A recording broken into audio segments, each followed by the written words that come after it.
So here's an important understanding. And it deals with electroencephalograph activity. And it works like this. From before birth to 2 years of age, a child will express predominantly delta activity, which is very low frequency brain activity. When we express that, we're essentially sleeping or not being conscious. Okay? And it doesn't mean the child's unconscious, like knocked out.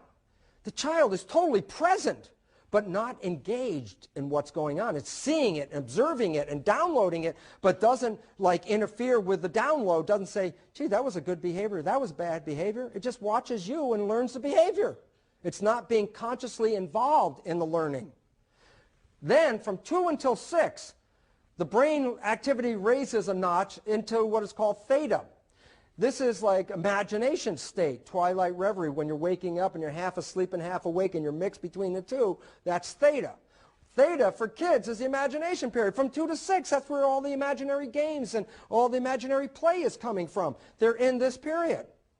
After 6, they start to express more predominantly alpha, which is consciousness.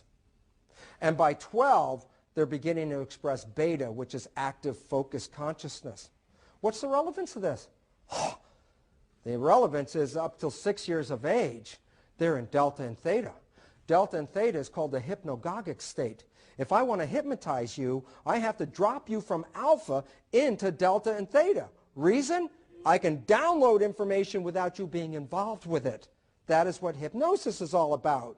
Relevance? Until 6 years of age, the child is in a hypnotic state. Everything you say and do, it's learning, it's watching, it's observing. Until then, until 6, at that point it begins to express its own consciousness, which can still make programs, but then it's involved with the program. Up till 6 is the most important period. The reason is this. This is the period of enculturation. This is the period where the child has to learn all of the details about language and movement and how to integrate into society. This is the developmental period of learning how to be a part of a community. And why consciousness is not involved is it would distort the downloading of this information. So in this time period, the child is completely a tape recorder of all of the behavior it observes from the teachers called its parents. And all of a sudden, you start to recognize a very important problem that's going to happen here, and that is, then you were also programmed between 2 and 6 to have behaviors, and you weren't consciously involved with your own programming.